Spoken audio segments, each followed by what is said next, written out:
বিষয় মানবাধিকার সংস্থা কর্তৃক আয়োজিত ইফতার মাহফিলের সম্মানিত অতিথিবৃন্দ, আমার হৃদয়ের স্পন্দন, প্রিয় ভালোবাসার ব্যক্তি, হাজার ব্যস্ততার মাঝেও যারা সময় দিয়েছেন প্রত্যেকটা আসলে আমার হৃদয় থেকে জানে আন্তরিক অভিনন্দন এবং শুভেচ্ছা। এই সময় আসলে কোনো কথা শোনার মতো মন মানসিকতার কারণে আমার নিজেরও নেই। তারপরে আপনারা যে এত সুন্দর শ্রোতা হয়ে এত মনোযোগ দিয়ে শ্রবণ করতেছেন, আসলে আমার দ্বারা সম্ভব না। যা আপনারা দেখিয়ে দিয়েছেন যে এখানে, তারপর আপনারা ছোটখাটো এখানে হুজুরেরা আছেন, ওনারা কথা বলবেন।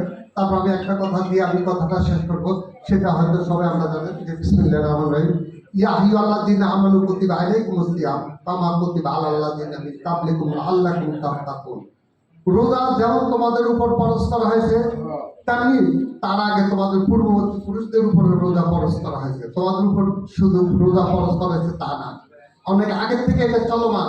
আর এই রোজার থেকে, এই না খাওয়ার থেকে আমরা কি শিক্ষা অর্জন করছি? যিনি আমরা আমাদের মেজাজকে কন্ট্রোল করতে পারি না, আমরা আমাদের সমাজকে পরিবর্তন করতে পারি না।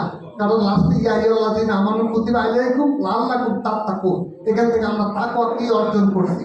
যে তাকওয়া, যে খাওয়া দাওয়া আমাকে পরিশুদ্ধ করতে পারলো না, আমি নিজেকে কোনো শিক্ষা অর্জন করতে পারলাম না, সে রোজার কোনো প্রয়োজন নেই। যে রোজা এবং নামাজ আমাকে পরিবর্তন করতে পারবে না, সেটা কোনো প্রয়োজন নেই। আর সমাজে শুধু নামাজ রোজার উপর যেমন আল্লাহ সুবহানাহু ওয়া তাআলা একটা দায়িত্ব দিয়েছেন, তেমনি সামাজিক কাজকর্মগুলো যদি আমরা না করি বা যে কেউ না করে, তাহলে সমাজে অনেক দুষ্কৃতিকারী বাড়বে এবং সমাজে অশান্তি বিরাজমান করবে।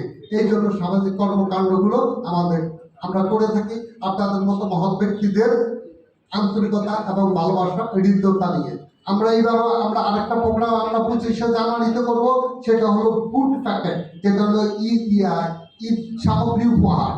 এই উপহার সামগ্রীটা আমরা যাতে আমাদের মাঝে যারা আছেন গরিব, তারা যাতে করে সুন্দরভাবে এক বেলা হলো অন্তত ভালোভাবে খেয়ে আমাদের জন্য এবং সকলের জন্য দোয়া করতে পারে।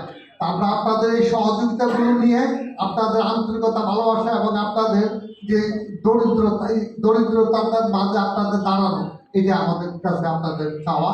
দোয়া করবেন এবং সংস্থার জন্য দোয়া করবেন। ভালো থাকবেন। আসসালামু আলাইকুম ওয়া রাহমাতুল্লাহ।